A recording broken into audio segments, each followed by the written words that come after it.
Damai sejahtera Allah yang melampaui segala akal, itulah yang memelihara hati dan pikiranmu di dalam Kristus Tuhan kita. Amin. Selamat hari Minggu untuk kita sekalian.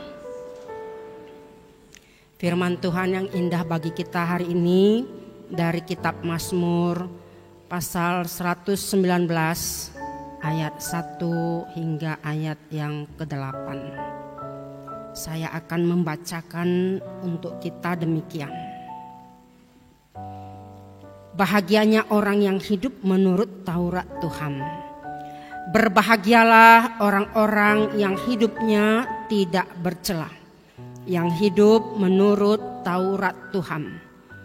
Berbahagialah orang-orang yang memegang peringatan-peringatannya, yang mencari Dia dengan segenap hati, yang juga tidak melakukan kejahatan, tetapi yang hidup menurut jalan-jalan yang ditunjukkannya. Engkau sendiri telah menyampaikan titah-titahmu supaya dipegang dengan sungguh-sungguh.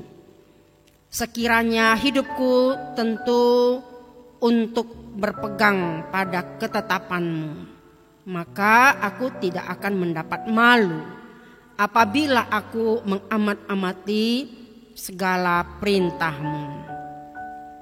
Aku akan bersyukur kepadamu dengan hati jujur apabila aku belajar hukum-hukummu yang adil. Aku akan berpegang pada ketetapan-ketetapanmu.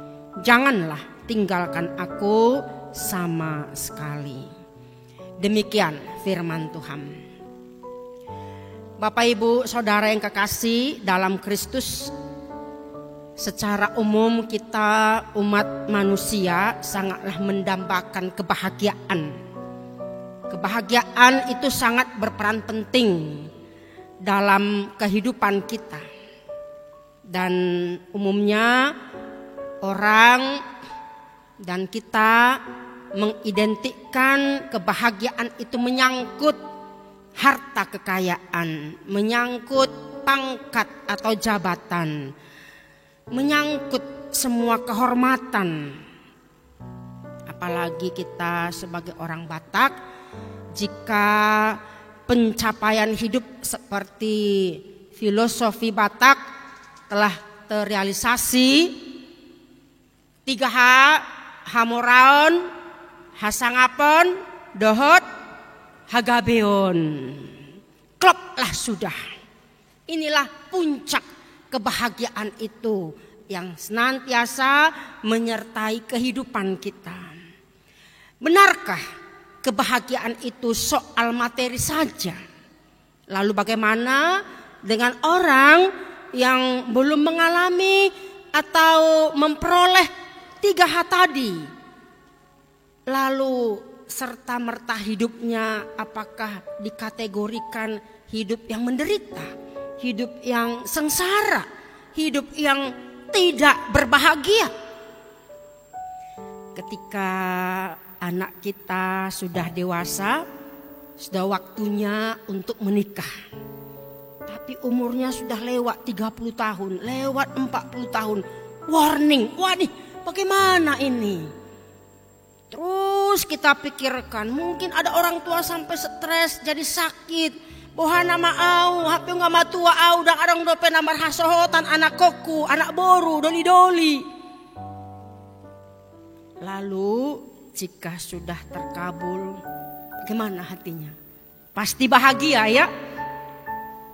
Ntar kalau sudah menikah, belum punya anak, bertahun-tahun, sudah 5 tahun, 10 tahun, wah, dang boy dope au targuar opung, dang nakok dope guarhu. Bohana mai masih gelisah kita, minta doa sana sini, pergi berobat ke sana sini, mungkin juga mencucurkan air mata. Hilanglah kebahagiaan kita. Jadi ketika anak kita juga sudah kuliah, dia menyelesaikannya, mencari kerja susah juga. Bagaimana ini? Oh, bertahun-tahun pengangguran. Apa pekerjaan yang harus dilakukan? Hilang juga kebahagiaan kita. Lalu, apakah semua harapan, impian kita pupus? Apakah kita termasuk halak nadangol? Naso dipasu-pasu Tuhani? Naso boy do pehita targoar martua di ngoluta? Apakah kebahagiaan itu tidak dapat kita raih? Saya mau katakan bahwa kebahagiaan itu relatif. Kebahagiaan itu harus dicari, diraih, berusaha bagaimana. Tapi ada banyak orang untuk meraih, mencari kebahagiaan itu salah. Billy Graham katakan, manusia tidak memperoleh kebahagiaan yang sejati. Karena apa? Karena mereka mencarinya di tempat yang salah. Mereka mencarinya dengan cara yang salah. Banyak orang sudah meraih semua itu. Tetapi mereka harus berakhir di teralis besi, bukan? Apakah itu kebahagiaan? Kebahagiaan semu. Seketika mereka hanya memperolehnya, tetapi tidak sejati. Tidak diperoleh dengan kebahagiaan yang sejati yang daripada Tuhan. Sementara kata orang, bahagia itu sederhana. Ada orang merayakan anniversary perkawinan, udah deh kita makan bakso aja ya Mia. Ya udah nggak apa-apa Pi. Sudah panggil papi mami kok makan bakso di warung ya. Tapi itulah kebahagiaannya. Gak harus pergi ke hotel berbintang 5 di restoran yang harganya jor-joran. HP Daina tong dosa rupa kan itu.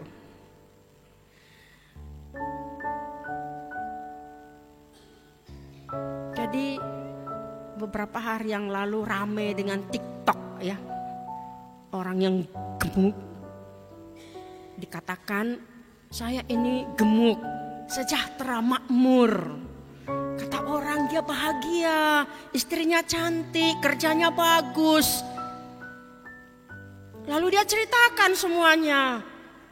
Gak ada orang yang tahu bagaimana penderitaan saya katanya. Penderitaanku adalah walau istriku cantik tapi dia tidak memperhatikan mertuanya, pelit. Aku gak bahagia. Hanya mementingkan keluarganya sendiri katanya. Ada orang terlihat songona mok botang turun naik mobil ya, maaf. Orang melihat, wah sukses dia ya, berhasil dia. Rumahnya di mana-mana, tanahnya di mana-mana, mobilnya berapa. Apakah dia dikategorikan orang yang berbahagia? Belum tentu. Dianalisa, ternyata dia susah tidur. Kenapa? Kredit di mana-mana kan gitu. Semua hutang. Ketika pendapatan turun susahlah hatinya. Bagaimana mau menutupi kredit-kredit itu? Seandainya kredit itu bisa bicara, dit katanya, wah langsung stres kita. Waduh, ini bagaimana menutupi ini? Ya, banyak orang lakukan gali lubang tutup lubang ya. Pinjam sana untuk menutupi yang satu. Yang satunya lagi masih menganga, menunggu untuk ditutup. Apakah itu kebahagiaan? Tapi ada orang bahagia benar hidupnya. Karena apa? Gak punya utang. Dia bisa tidur di tikar, mimpinya sampai ke sorga. Karena apa? Plong, gak punya utang. Ya, di zaman teknologi canggih ini kita ditawarkan berbagai macam penawaran. Beli sekarang, bulan depan bayar. Ya, anak-anak muda sekarang Mereka berani pakai jam tangan yang mahal, kredit tinggal ngambil, ya, utangnya bulan depan dibayar, ya. Kan luar biasa.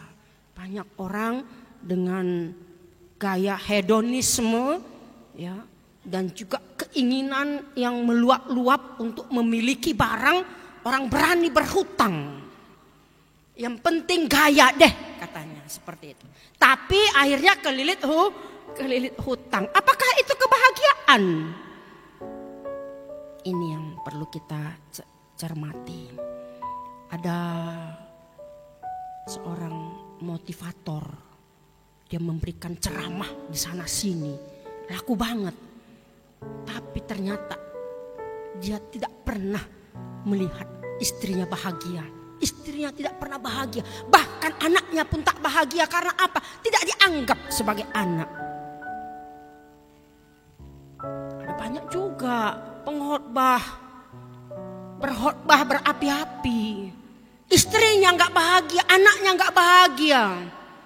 Ada juga pejabat-pejabat, begitu hebat kelihatan dari luar, tapi terjadi KDRT di rumah tangga.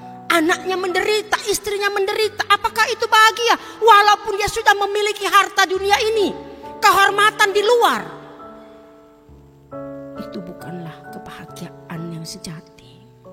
Lalu bagaimana yang ingin kita ketahui dalam kitab Mazmur ini?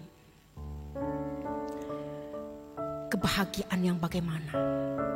Pemazmur mau mengatakan kepada kita, bukankah kebahagiaan yang di atas tadi adalah kebahagiaan semu, dan bahkan berujung tidak bahagia, hanya sementara, hanya secara jasmani, secara lahiriah.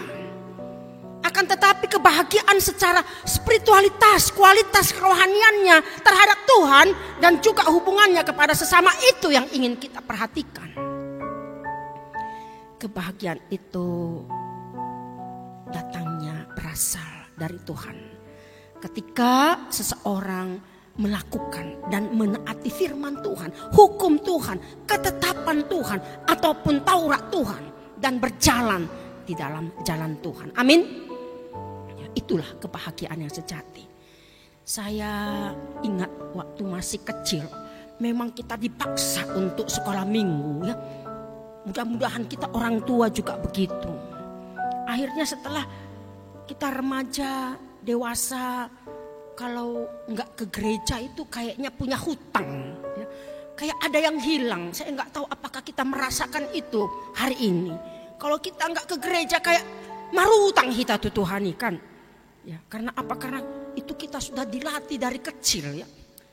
Ada yang kurang seperti itu. Itulah karena sudah didorong oleh pertumbuhan iman kita untuk mengaktualisasikan bagaimana hubungan kita dengan Tuhan. Dan itulah yang bisa mengendalikan kehidupan kita hari lepas hari.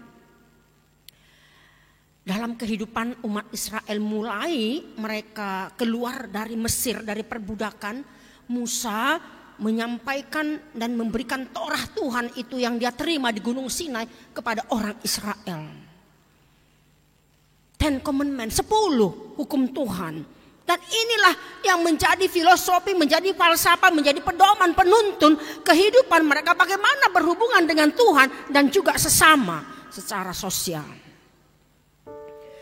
Maka itu yang terus ditekankan oleh nabi-nabi di dalam perjanjian lama. Mungkin kita pernah mendengar ini dan saya sudah menyampaikan. Itulah yang disebut dengan Eka Pancakarsa. Eka 1 Panca 5 Karsa itu prinsip. Jadi ada 5 prinsip di dalam satu kesatuan. Itu yang disebut dengan Eka Pancakarsa, yang menjadi keseluruhan daripada Taurat atau Torot, yaitu pengajaran sebagai instruksi, sebagai pengarahan Allah kepada umatnya, mengerahkan orang dalam hubungan yang benar kepada Tuhan dan bagaimana hubungan yang benar kepada sesama. prinsip yang kelima ini juga harusnya mendarat di dalam kehidupan kita. Apa itu? Yang pertama adalah hukum. Hukum yang mengatur kehidupan sosial, yang mendatangkan keadilan dan kebenaran. Dan ini dilakukan oleh Raja Salomo. Kalau kita membaca dalam 1 Raja 3 untuk membedakan mana yang benar, mana yang salah. Dia meminta hikmat kepada Tuhan untuk mengadili, memimpin bangsa itu. Yang kedua adalah peringatannya, edot. Apa yang menjadi peringatan-peringatan Tuhan dalam Torah yang ke-10 itu. Dan bahkan ada jabaran-jabarannya, 613 pasal-pasal yang harus dilakukan oleh umat itu. Dan yang ketiga adalah titah pikudim. Yang keempat adalah perintah miswat.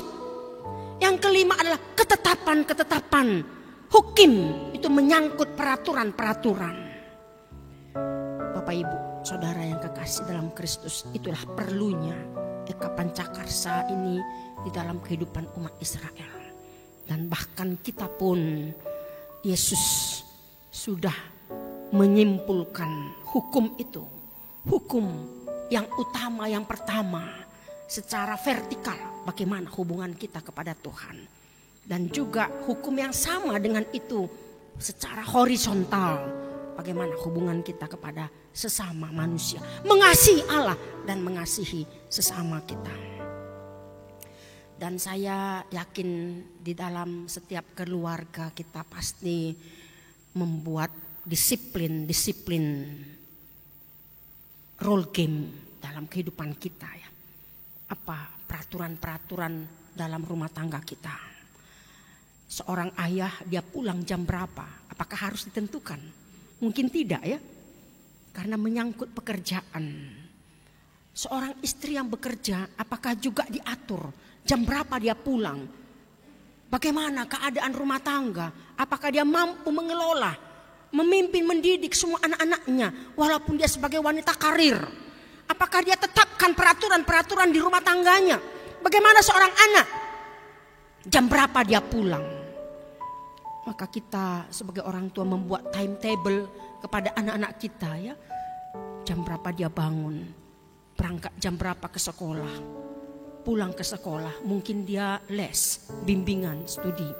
Mungkin dia pergi berenang atau berolahraga main basket atau diskusi. Ada pelajaran yang harus didiskusikan dengan teman-temannya, tim kelompoknya. Jam berapa dia harus tidur? Berapa lama dia memainkan gadgetnya itu? Sehariankah? Anak saya pernah memoto temannya masih main game, padahal guru kelasnya sudah di depan. Lalu setelah pulang sekolah dia japri saya, Mama, lihat ini. Inilah teman-temanku di sekolah. Padahal sudah masuk, gurunya sudah bicara, masih main game. Syukurlah kamu tidak seperti itu, saya bilang. Jadi ada banyak hal-hal yang membuat anak-anak kita bagaimana mereka mau disiplin. Sama seperti khotbah minggu lalu, menjadi pelaku firman. Ya, untuk melakukan itu sangat sulit. Mendisiplinkan diri kita pun itu sangat sulit. Bagaimana ketika kita berlalu lintas? Bersyukurlah kita kepada John Piker Nike yang mempunyai ide untuk bagaimana supaya tidak terjadi kecelakaan berlalu lintas. Dia membuat ide traffic light dan itu dikembangkan oleh Gareth Morgan, seorang Amerika pada tahun 1923, dan memberikan sinyal-sinyal warna kuning, merah, dan hijau. Luar biasa Untuk apa? Untuk mengurangi kecelakaan. Untuk orang selalu mengendalikan dirinya dalam berlalu lintas. Demikian begitu berharganya, bermanfaatnya bagi kita. Apalagi Eka Pancakarsa itu. Firman Tuhan yang sudah mencakup di dalamnya. Bapak Ibu Saudara yang kekasih. Bagaimana manfaatnya ketika firman Tuhan itu sudah menjadi bagian daripada batin kita. Ada survei atau penelitian yang mengatakan bahwa ketika membaca Alkitab secara teratur bukan hanya baik bagi jiwa, tapi juga bagi tubuh jasmani kita. Maka sehubungan itu dua orang dokter, Jeffrey Levin dan David Larson, melakukan penelitian terhadap lebih dari 500 orang selama berbulan-bulan. Jadi riset panjang ini menghasilkan kesimpulan bahwa mereka yang membaca Alkitab secara teratur cenderung mempunyai tingkat tekanan darah lebih rendah dan tingkat depresi lebih rendah. Saya nggak tahu apakah kita mengalami itu. Lebih sedikit menderita penyakit jantung. Jarang kecanduan obat maupun alkohol. Dan jarang mengalami perpecahan dalam perkawinan. Jadi orang yang membaca firman Tuhan itu kesehatannya jauh lebih baik. Dan mereka yang tidak membaca Alkitab. Saya sangat bersyukur ada program SP kita, seksi perempuan. Bukan hanya membaca Alkitab, tapi juga menulis. Ya, sudah ditargetkan dari bulan Januari sampai bulan berapa selesailah kitab Matius. Kemudian nanti akan beranjak seperti itu terus. Sampai 2 tahun sudah selesai menulis, bukan hanya membaca. Dalam hati saya, wah ini kesempatan. Saya membaca ulang Alkitab, sudah bertahun-tahun tidak membacanya kembali. Lalu menuliskannya. Wah ini untuk apa ini saya tulis? Saya biasa mengetik di komputer, di laptop. Sudah gak karu-karuan tulisannya. Sudah kayak tulisan, kata orang tulisan dokter gak kebaca seperti itu ya. Terpaksa belajar lagi menulis. Saya pikir ini sangat bermanfaat. Nanti saya akan dibukukan ini ya. Lalu anak cucu saya bisa melihat, oh ini Opung Pendeta tulisannya seperti ini. Jadi saya sangat berterima kasih ada program itu bagi yang ikut ya. Jadi kita direwai kembali, oh luar biasa ya. Kemarin juga ada TikTok dikirim ke WA kita, sudah beberapa orang yang mengirim itu dari grup-grup.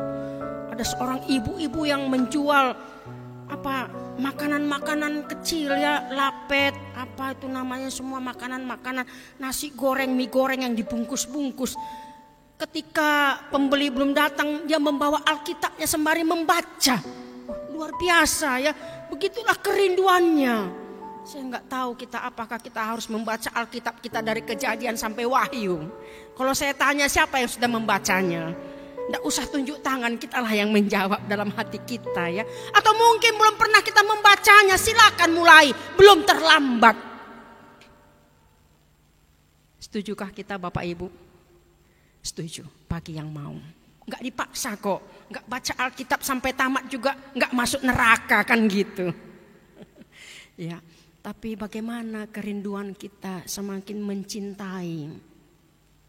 Inilah luar biasanya Mazmur ya, sampai mulai dari kita membaca Mazmur pasal 1, berbahagianya orang ya yang melakukan firman Tuhan, yang tidak duduk sama dengan orang fasik, dengan orang berdosa katanya. Dia seperti pohon yang tumbuh di tepi aliran sungai, berbuah sepanjang tahun, menggambarkan apapun yang dilakukannya berhasil. Begitulah orang-orang yang cinta akan Taurat Tuhan. Eka Pancakarsa tadi ya. Jadi inilah luar biasanya. Bapak Ibu Saudara yang kekasih, tahukah kita usia Alkitab kita sudah mencapai ribuan tahun. Selama ribuan tahun pasti sudah terjadi pergeseran peradaban, pergeseran budaya, pergeseran tren, dan tentu saja pergeseran zaman. Biasanya ketika zaman berubah, maka panduan atau aturan mainnya juga berubah. Ya. Tapi apa yang terjadi? Alkitab kita tidak berlaku, ada perubahan-perubahan di sana sini. Meski zaman dari tahun ke tahun terus mengalami perubahan, panduan yang dipakai tetaplah sama, yaitu Alkitab kita. Amin. Ini luar biasanya ya. Jadi ini mengindikasikan bahwa Alkitab selalu up to date. Jika diterapkan pada zaman apapun juga. Itu alasannya mengapa kita harus back to Bible. Karena apa? Karena kita membutuhkan sejumlah jawaban dari pertanyaan-pertanyaan tentang kehidupan ini. Siapa rupanya yang penulis daripada Alkitab itu? Allah sendiri yang menulis itu melalui orang-orang pilihannya. Walaupun itu yang berasal dari petani, dari gembala, dari nelayan, ya, seorang dokter seperti Lukas, Petrus nelayan, dan masih banyak penulis no name yang dipakai Tuhan untuk menuliskan itu semua. Anehnya berbeda zaman, tapi tidak ada satupun yang saling berbenturan. Semuanya satu kesatuan, saling melengkapi, saling meneguhkan. Menariknya Bapak Ibu Saudara, Alkitab kita sumber jawaban dari jawaban bidang apapun. Bukan rahasia lagi kalau teori ekonomi juga diambil inspirasi itu dari Alkitab kita. Kita belajar dari perumpamaan Yesus tentang talenta. Dan begitu banyak tentang uang yang dibicarakan. Mulai dari perjanjian lama, kitab nabi-nabi, hingga perjanjian baru. Bagaimana itu teori keuangan. Amsal Salomo katakan, hai pemalas, belajarlah kepada semut. Harus bekerja, bekerja, dan bekerja. Begitu. Atau kita belajar tentang teori kesehatan. Raja Salomo begitu banyak mengungkapkan tentang kesehatan juga. Teori sains juga banyak yang terinspirasi dari Alkitab kita ini. Maka Alkitab benar-benar adalah firman Tuhan yang layak dipercaya dari zaman ke zaman. Jadi setiap kali kita punya pergumulan, carilah, bacalah Alkitab. Pasti banyak sekali. Sedangkan dari rangkaian acara kita ini, ketika kita diajak bagaimana untuk memuji Tuhan, ringgas mahotodiku, buku ND nomor 1 tadi, hai bangkitlah jiwaku, supaya kita termotivasi bagaimana kita untuk melakukan segala aktivitas kita. Ketika kita merasa sedih, merasa di dalam kedukaan, merasa di dalam penderitaan, seolah-olah kita ditinggal oleh orang lain. Tetapi ada Tuhan yang menopang kita. Dungso nang rohaku, nang pedi bakasan sitaonon, tok-tong Tuhani, laho mangapoi kita, paingotok kita, mangodiok kita, agar kita kuat untuk menghadapi setiap ancaman, tantangan, dan masalah dalam hidup ini. Dan yang paling luar biasa, kalau kita nyanyi 215 ayat 1 sampai selesai, berbahagialah namar tua Nina Yesus. Sekalipun kita miskin kita berbahagia, sekalipun kita lapar kita berbahagia. Banyak sekali. Berbahagialah orang yang lemah lembut, berbahagialah orang yang haus dan lapar. Dan masih banyak apa yang diungkapkan oleh Yesus dalam khotbah di bukit. Bapak Ibu Saudara yang kekasih dalam Kristus, mari kita memiliki hati yang diterangi oleh Roh Kudus untuk firman Tuhan yang menjadi bagian dalam kehidupan kita. Setiap pagi setelah selesai kita berdoa, pagi yang sudah terbiasa membaca renungan yang mungkin saya kirim atau yang dikirim oleh pendeta yang lain atau ke grup pun Ya, mungkin ada yang nggak pas ya, nggak enak kalau nggak dibaca dulu katanya. Ya, dan mungkin ada kesempatan lain kita tidak sempat, siang juga kita bisa membaca, memberikan waktu kepada Tuhan. Ya. Atau juga mungkin malam bersama-sama dengan anak-anak, paling tidak kita membaca satu ayat dari almanak kita yang sudah dibagikan oleh gereja. Jangan itu berdebu di meja kita atau sebagai hiasan di lemari buku kita tanpa pernah kita membuka atau membacanya. Demikian firman Tuhan pada saat ini. Mari kita merenungkan firman Tuhan dan memiliki apa yang dikatakan oleh pemazmur di sini. Aku akan bersyukur kepadamu dengan hati jujur apabila aku belajar hukum-hukum-Mu yang adil. Kiranya Tuhan tidak mempermalukan kita dan kita tidak ditinggalkan dalam kehidupan ini. Tuhan memberkati apapun yang menjadi pergumulan kita. Marilah kita menjadi anak-anak Tuhan yang senantiasa takut akan Tuhan dan hidup berjalan di dalam jalannya. Amin. Kita bersatu dalam doa.